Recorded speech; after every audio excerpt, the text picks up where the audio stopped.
Tommy Flegler is up next. He's a 513K, and the big positive for him is obviously moving clubs. He now becomes the alpha front row forward. You've got Tom Gilbert coming back, but it's in a different position, and Flegler needs to step up for this Dolphins team to be great.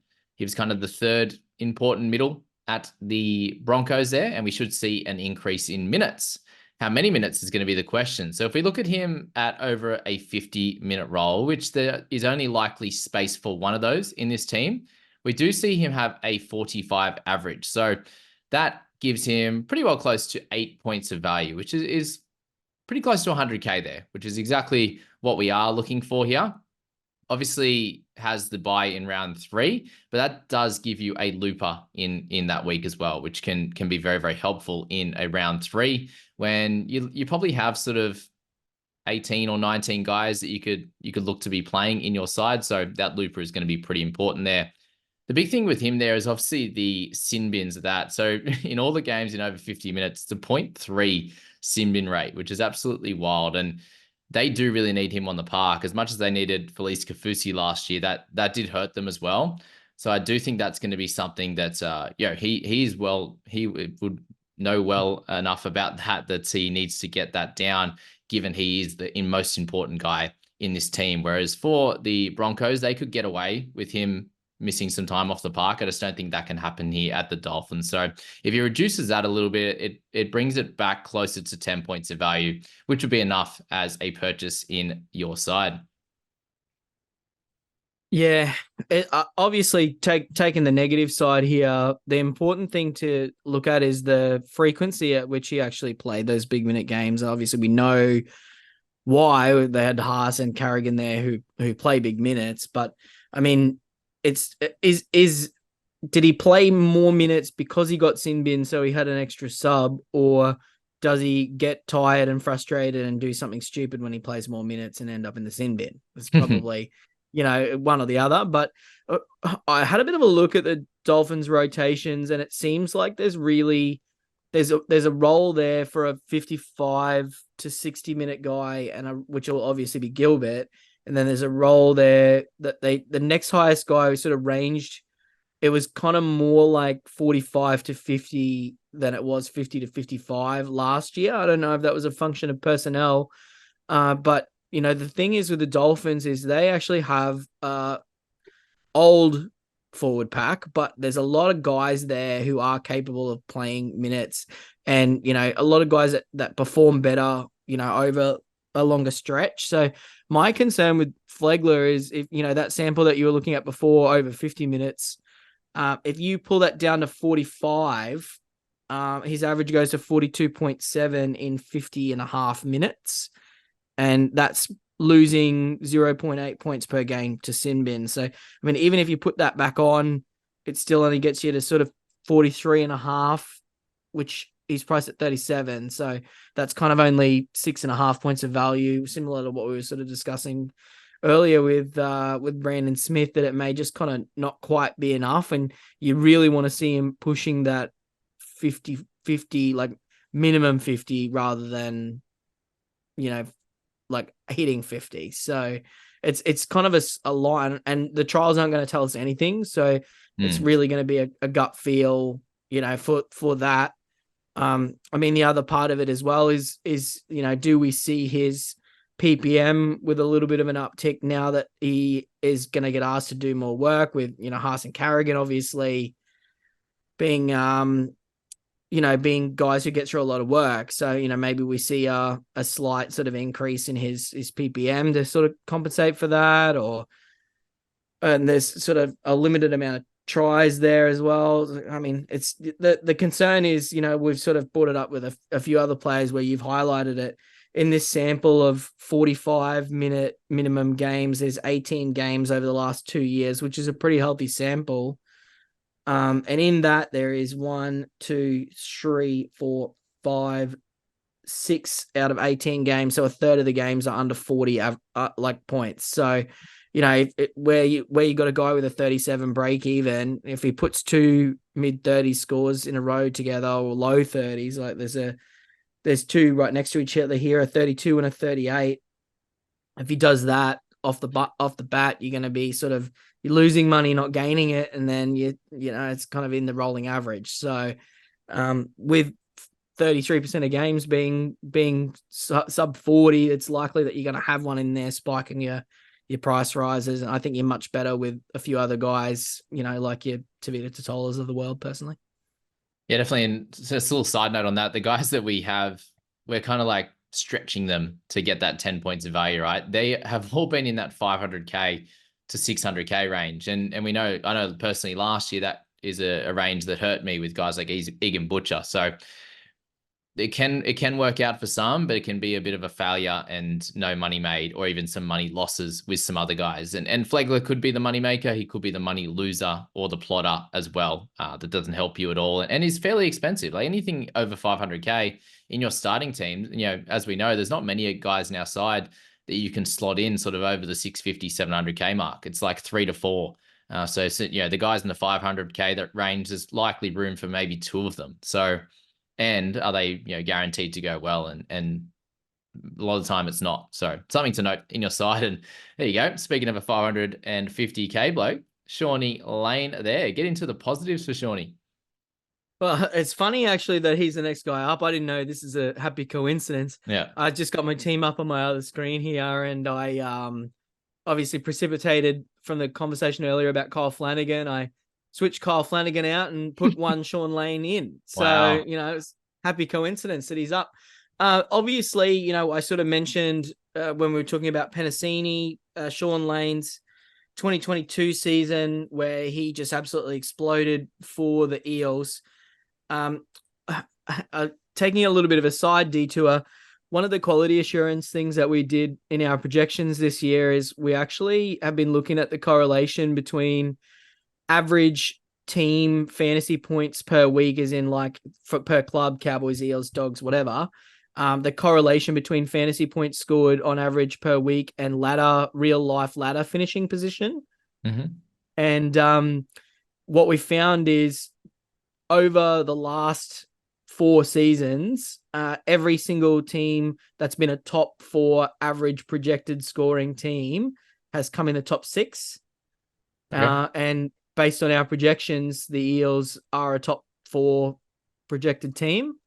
So theoretically, they should be in the top 6 this year. So obviously a better team, more attack. Dylan Brown, full, no off-field sort of stuff. I'd like to see that combination of Dylan Brown, Sean Lane, and Harper get going. And I mean, Lane had an average of over 50 when he was playing on that edge in 2022.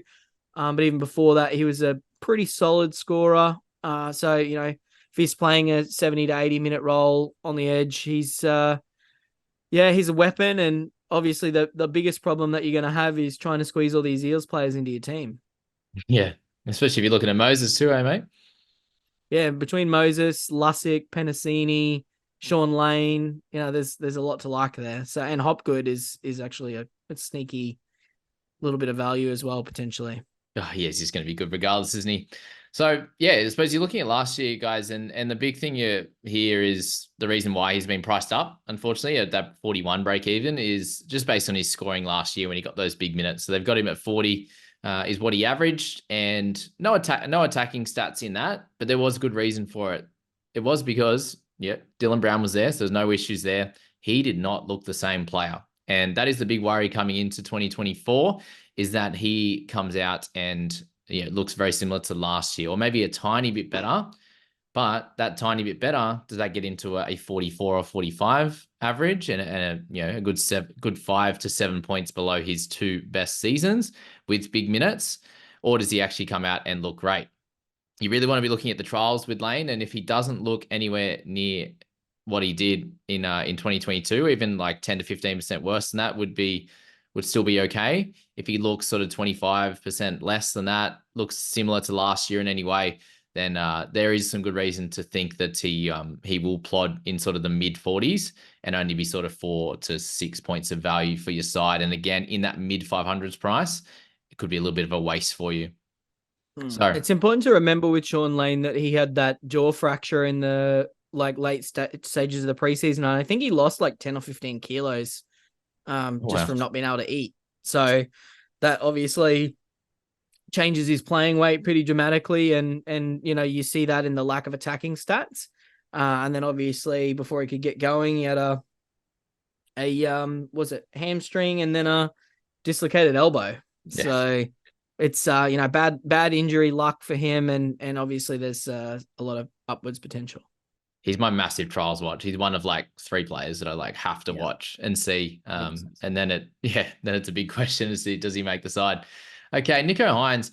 I am actually a lot higher on him than most people are, but it is like very, very difficult to get him and Cleary in. And with Cleary's ownership so high, like you talk about with your pod ownership game theory strategy there. Pods are overrated. Yeah. Pods are overrated. Yeah, jump on their website, guys, and check that one out if you haven't. But to have the pod side of this, what is the upside on it? Yes, yes, Hynes is an absolute superstar, but you do need to be aware that if you go for Hynes and Cleary outscores him over the first bunch of weeks, that's 40% of people that are ahead of you in that time. And it's very, very hard to claw back that many people, given Cleary will be the captain as well. But Nico Hynes, on the positive side, their draw is absolutely terrific.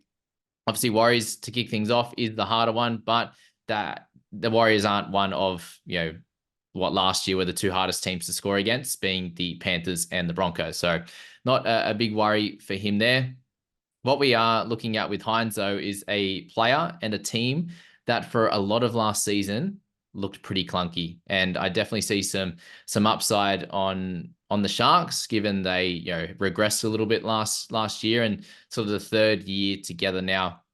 There's definitely signs of that helping things out in terms of their team, but obviously his scoring as well with their consistency and the like. So when they were fairly clunky, they would lose games. Nico Hynes had a pretty average scoring line, whereas when they were sort of in tight games, even when they lost or won or they were winning, he was up well into the mid 70s and above. So that's what you need to look at with Hynes, is that he has a better draw than that of Cleary, and he's an absolute superstar with potential to play even better, given there was a lot of noise last year, especially around that middle part of the season when Origin happened and the like. He then had some games just after that Origin time where he had a 61, 59, 34 before sort of Trindle was in there, which was interesting. Take it away. Yeah, I have a few concerns with Hynes. Most of it has to do with coming off the boat.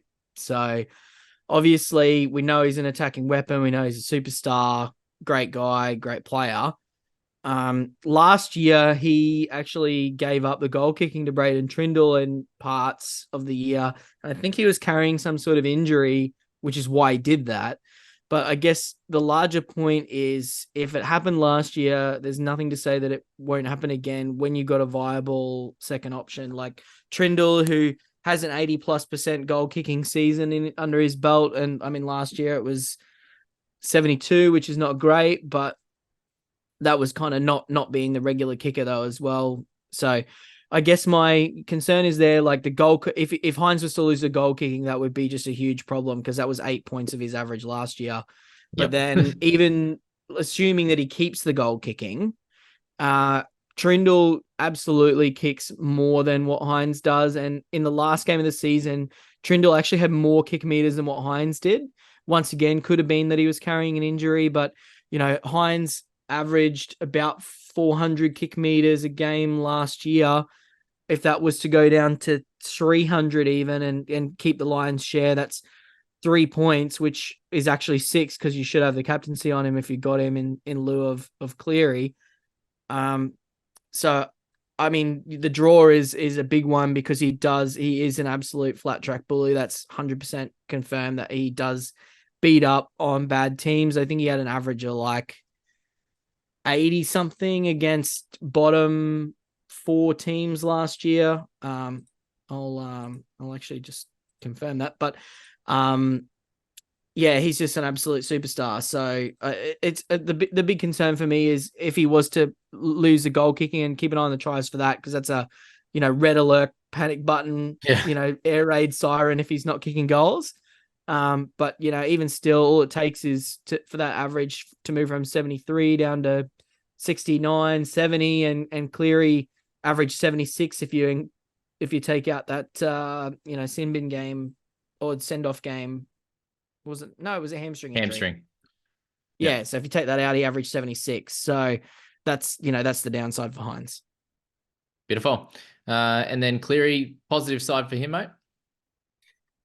Oh, well, aside from being the future best player ever to play rugby league, which pains me to say, he's just so critical to everything. The Panthers are looking to be a gun team again. They lose guys and just replace them with players that are just the same or better. Obviously, the frequency, we saw Hynes not get 100 points once last year. As you can see on the screen there, Cleary did it 3 times. The Panthers are still going to be good. The reliance away from Jerome Luai is a thing, but also maybe it's the Jerome Luai, comeback tour or the goodbye experience or whatever, and the ball goes away from Cleary. He also does start slow typically. Like when I say start slow, what's that, a 60 average, which for most players would be amazing. But what you don't want is you don't want to see him come out and put up a 45 or something against Melbourne and or Parramatta and the Broncos, and then miss a game against Manly or the Tigers where he puts up 110. So I think it's just safe, particularly with the high ownership being so high at over 50%. Wow. That you sort of your fellow fantasy mates aren't giving you a choice. You have to start with Cleary because if he does come out in round 1 and put 100 on the Storm, and Nico Hynes, kicks for 250 meters and gets a 55, you may as well put your team in the bin and start again in 2025. Yeah, I wanted to start with Hynes so bad. And then I saw that ownership and I was like, what? It's very similar to that with Payne Haas, obviously, as well. My only 2 worries that I have with Cleary, there was a small worry on the knee, but I'm not worried about that now. NRL Physio says that's fine. It is the 8 days between the World Club Challenge in England, which is a terribly long trip for anyone who's done it. And then the fact that they have a tough draw. So if it was to be Hynes over Cleary, Hynes has the better draw. We know he's the flat track bully, as you said. Cleary is almost fixture proof, but he does have some low games there. When the Bunnies are on song, you see they're the 37. You see when, he seems to step up against a few teams like the Panthers, but even the Storm, he can have some lower games here and there. The 61 from the Broncos, who, obviously beat them in that first game last year. So if they happen to start a little bit slow like they did last year, then it could be a small issue for Cleary. But yes, that's that. All right, let's do a short one on Spencer Leniu there. I'll take that away with the positive side for him. Really, the positive side for him is that he had a fairly low PPM last year, and all of the previous years that he has had, and he's been in the league now for 5 seasons, his PPM has been well over a 1. So if you look at 2023, it was down at 0.87. He got extra minutes. So, is that correlation? Is that a correlation? It could be, but I also do think that as soon as he's getting over that 40-minute mark is when there's, some slight issues, obviously with tiredness and the like, but anything under 40 for any fit NRL player, they should be completely fine. So there is some bounce back potential for the PPM with a sort of a mid 30s to 40 minutes. So if he was to get a little bit of a bump at the Roosters, then he could get himself up closer to sort of that 37 to 40 points mark if he can get close to a 1 ppm. And that would be very, very helpful for Spencer. That is all the positives I have on him. Marco, take it away. Yeah, I have a lot of concerns about Leniu. Just the Roosters and the type of player that Spencer is versus like some of the other players that they have and what they offer. You look at what Lindsay Collins, Victor Radley, Terrell May, these guys have in common. They can play big minutes at a consistent level. And, it may be that Leniu's in an identical role at the Roosters of what he was at the Panthers. He's just getting paid more to do the same thing. He's very, very good at the role that he does. Maybe they won't move him. And, we could definitely see a cut and paste season from what he did last year to this year at the Roosters. The Roosters obviously have some gun outside backs. They're my predicted grand final winners this year. So obviously a lot of depth, a lot of quality depth. And And, I've got a lot of concerns that we might just see 35 minutes for 32 points from Leniu and sort of only 2 or 3 points of value. Yep. And again, when you're talking about those bench guys, you want sort of in those 200s kind of category that can get you close to that 30 points anyway. So saving plenty of money. James Tedesco, give us the positives on James, mate.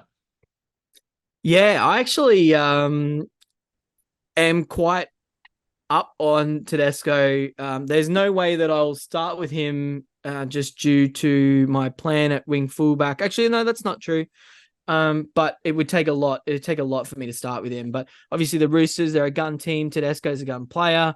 Obviously, you can see there straight off the back, he had an injury-affected game in round 5 there. So that's some instantaneous value if you just, take that one sample out. But I mean, he sort of spoke about the fact that he was sort of trying to overplay his hand a little bit last year. And, that showed up in the numbers. But I mean, he's a pretty consistent 54, 55, 57 average guy every year for his entire career, aside from last year. So, or at least the recent part of his career since, 2018 or whatever it was. So he's a prime candidate for a bounce back off the back of the Roosters. And it wouldn't shock me to see him up at 55 again this year and presenting some nice value. Definitely. On the negative side for Tedesco, I see they're pretty tough draw, really. The Broncos and the Panthers in the first 4 games, Manly and Rabbitohs as well, who should be better. Tommy Trbojevic is fit at the moment. Latrell's fit. They've got plenty going on there in those 4 games. And we know that last 2 years, they've started really, really poorly, the Roosters. And they're the 2 that we're going to look at there in those starts. And it obviously negatively affects him, given he's looking for attacking stats. And they do need to get back to the starting form they had in 2021, where he picked up a triple and a double in the first 2 weeks before going on for a couple more tries in 2021. And then obviously in 2020 as well. A slow one to start, but exploded in there. And can you expect that from someone that's now 2 years older, coming off a little bit of a tougher season against a tough draw? It could be, but I don't think it's going to happen in round 1. More than likely, it could happen here, and he could be an awesome pickup in round 5. So I won't be starting with Tedesco. Callum Ponga, positives for him. Gee, there's a good chunk of them, that's for sure, especially at the fullback position for him. And all we have to look at is the back end of last season to show that he has incredible upside there at 63. But even across his career at fullback, we'll get him over 60 minutes. We'll take out those concussion-affected games that you're going to talk about. But we're looking at a lot of numbers here for a 54 average, sitting there priced at that number. You're very, very likely to get at least that number from him, with a potential for some upside that he showed in the back end of last year with goal kicking, which he didn't really have in the previous seasons as much. So there were random seasons where he had to start with the goal kicking, but other times where he didn't. And you're looking at a draw that doesn't feature the Penrith Panthers in that first chunk of weeks. So we know that that's his killer team. He picked up a try and a 17 in that round 17 game last year. And so therefore he could definitely be a great guy to start with to get you some good points in a wing fullback position that we aren't sure yet. It could be pretty tough given a Campbell has a bye in round 2 and we're not sure how Pap is going to be. So could be a good idea to slot him in. What are your thoughts? Yeah.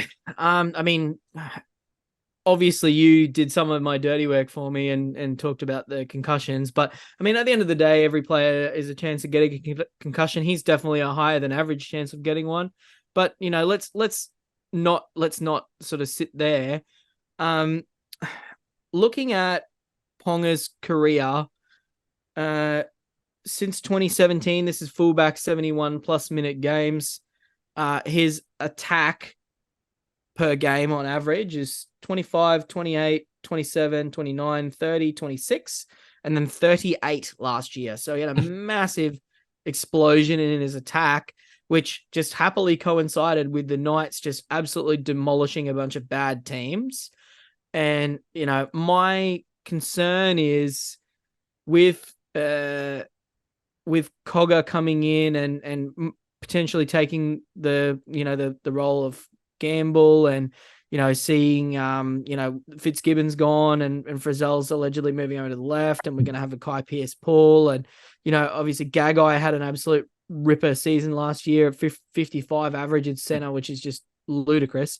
Yeah. I think that there's probably some overall regression coming for the Knights. And, what we could see is Ponga move back to his career average of, high 20s instead of high 30s attack, which is 10 points off his average. And it takes him from, 63 average or 62 and a half at fullback last year down to, 55, which is still awesome, but that's where he's priced. So what you're relying on is him repeating a massive outlier season and if he just does what he's done every other year of his career while he's been awesome, you're getting an at value player in wing fullback where there are some awesome options like, your Pappenhausens and Campbells who sort of more straight bat sort of selections. For sure. Josh Schuster, give us the positives, mate. Well, this is a tough one because I'm not a Schuster believer at all. We're both the same, I think. The thing is, obviously with Schuster, we've seen before when the Sea Eagles are humming and he's playing on the edge, he's an absolute weapon. You see there, you got on the screen, average 47.4 on the edge, and he's pretty economically priced. So, I mean, really he just needs to pull his socks up and be fit, and he'll absolutely romp in 10 points of value. But maybe that's easier said than done. But assuming that he's playing on that left edge, you got Luke Brooks and Tolu Kola playing out there with him, which is a really nice running combination. He doesn't have to do the running part, which is good for him. He can do the passing and putting people through a gap part, which sort of works. Back rowers by default are going to get 25 to 30 tackles and 50 to 100 meters, sort of at a minimum, unless it's Kelma Tuolangi, who somehow manages to avoid doing any work at all out on the edge. But and then obviously the attacking upside of Schuster could push him, higher again than that 47. If everything clicks for Manly with Tommy Turbo and sort of sweeping down that edge and causing havoc. So, and obviously there's some try upside there too. He only got 2 tries in that sample. Yeah, it could be pretty to watch, that's for sure. Main issues for him, the injuries in the preseason, finger, whatever it is, out for a month, stopped him training as much. Obviously, fitness-wise, he can still get into that. But we're going off numbers here that was absolute peak Schuster. We thought he was the next biggest thing in the world. Apparently, Manly still did and paid him. Surely they didn't pay him that much. But anyway, I digress. Really, he's the second guy on my list that I want to see in trials. So him and Sean Lane. He's cheap enough that he could be great. Like he doesn't have to play. He doesn't have to play the 80 minutes to get 40 there. But I do think there's obviously that chance for him to lose, 10 to 15 minutes, something like that. And that just brings that 47 down just closer to that 40 mark in itself. And then is he anywhere near the quality of player that he was a couple of years ago, 2 to 3 years ago now? And that's 2021 numbers. So my worries are with that. I'm not sure if he can do it, but I need to see in trials that he's working hard and has some potential attacking upside, like you said, that he was missing out on last season. Aiden Sezer, 477 for him. Gee, that 477 actually just looks like a tough number, that's for sure, given where he's been scoring at across his career there. So we just go from, he played plenty of time in the NRL. It's an average of 33. And that is, I'm assuming that there's a lot of those years they're counting 3 for a tackle break as well. So an extra point on that one. And he wasn't much of an offloader at that. So Sezer, big thing for him is he's moving obviously over to a team where he's going to be likely the kicker in general play and obviously the goal kicker. So if you're looking at that 33 average, potential for anywhere close to sort of 7 points of value with some goal kicking in there and some kicking in general play, where his kick meters are very up and down, but at 210, there's scope for another sort of 100, 150 kick meters in there, especially if he's with like a Fainu. If he's with a Sullivan, he'll kick a little bit, but not too much. So, adding however many goals do you think they're going to get? He's already at a 0.9. Let's just say that's 1 extra goal per game. It's 2 points, and then an extra sort of 3 to 5 points potentially with the kicking. Could get him sort of 7 points of value, but a buy in round 1, very awkward price at 477. I'm just helping you out here, Anna. Yeah, I was really, really hot on Sezer and I've sort of cooled a little bit, but I did a little bit of research. So when Sezer, so his 2015 season, this is all adjusted for current scoring, by the way. 2015 season, he averaged 44.7. So, I mean, he does have the ability to do that. That was when he was at the Titans. He was doing 62% of the goal kicking in that particular year. Sorry, 62% of the in-play kicking plus the goal kicking. So he had 291 kick meters per game and 6.3 goals or something like that. So it's obviously, I think that's filtered for 80 minutes. So maybe that's why that number's slightly different. Right, yeah. But close. Yeah. So obviously he had a really good, and then it was 28, 25, 24, and 30 after that, which obviously is not good before he left. But in all those seasons, he never once hit that 60% kick meter mark, and he wasn't goal kicking, or was sort of barely goal kicking, like only 1 point a game max. And then also, if you have a look at his by halves partner, which is a function that you could do on the Rugby League Fantasy Pro website, when he partnered Daniel Mortimer, he averaged 38. When he partnered Josh Hoffman, he averaged 48. When he partnered Kane Elgey, he averaged 43.6. So he did have the scoring there, but obviously when he partnered Blake Austin, Jack Whiten, and Sam Williams, who use the boot a lot, 21, 27, 26. So it really depends on, I think if we see Latu Fainu and we see that he's goal kicking, it's it's a 40 mid 40s average, which is kind of pretty close, but he's priced at 37. He's not somebody who's going to give you big scores, and he does absolutely have a low one in him, and you need everything to go right to get that 8 points of value. So, I mean, for mine, it's entirely possible that he's somebody that we should have bought, and playing on a wooden spoon contending team with, any number of halves that could join. He may just be, the other thing is we're all assuming that Aiden Caesar is actually one of the first choice halves. Yeah. And, it could very well be Luke Galvin. Lachlan Galvin and Latu Fainu or Jaden Sullivan as a sort of a rebuilding year for the Tigers before Luai arrives.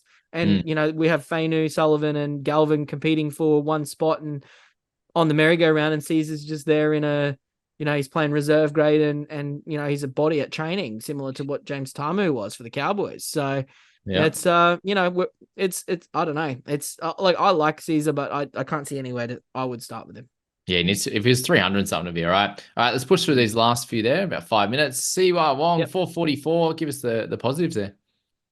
The positives is if he's playing 80 minutes and, starting on the edge, he's going to be a really strong scorer. Obviously, we spoke about that. Roosters, high upside potential. He seems like a young talent. He's got lots of stuff going for him. Doing your trick and helping you out. Obviously, his biggest issue is going to be getting the job and keeping it with all the options there. But assuming that we have a long-term CY Wong on the edge for 60 to 80 minutes, ideally 80, he would be good, a good scorer.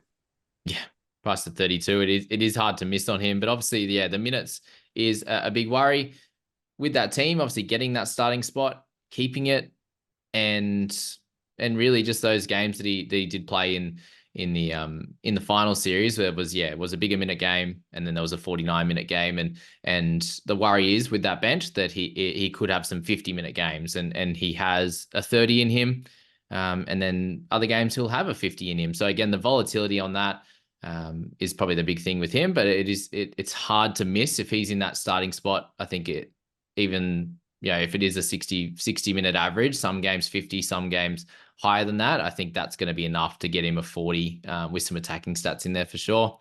Liam Knight is where we're going to end up now at 385.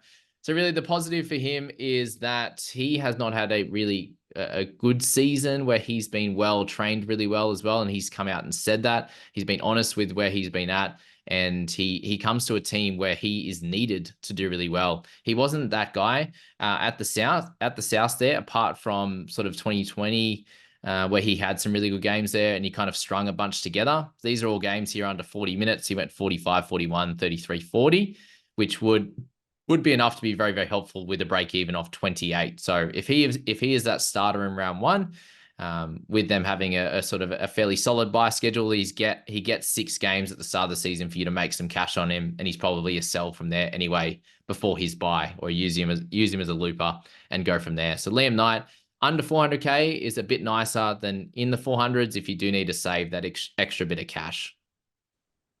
Yeah, I haven't had Liam Knight in my team at all this preseason, and I don't foresee that changing.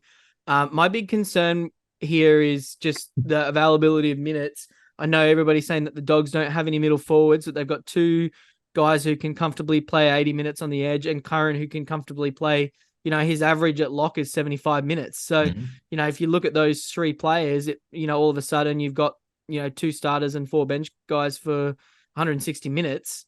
It dries up pretty fast. Kurt Mann averages like 55 minutes when he plays at lock. Yeah. He's come to play lock, which will push Curran to the front row at the time when they're on the field together.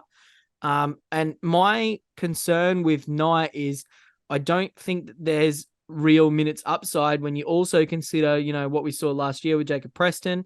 And this year's pick to be that one is Sam Hughes. We've also all got Curran, and we should all have Hughes, meaning that we're doubling down and having 3 middle forwards for the Bulldogs is kind of, in itself an exercise in insanity. So I actually don't really understand where the hype from Liam Knight's come from.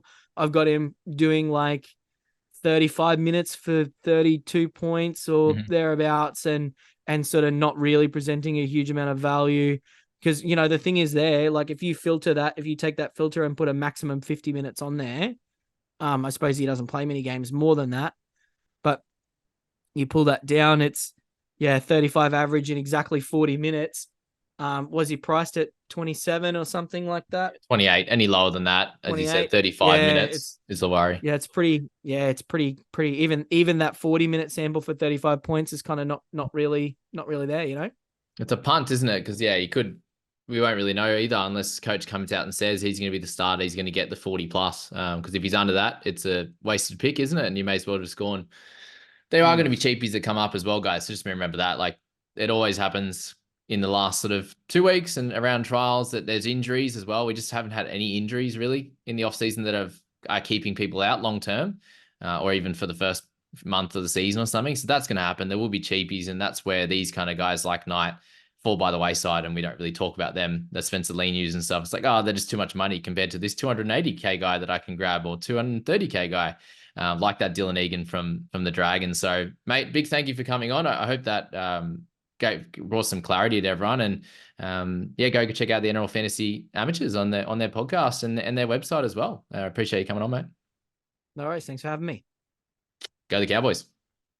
Yeah. Yeah.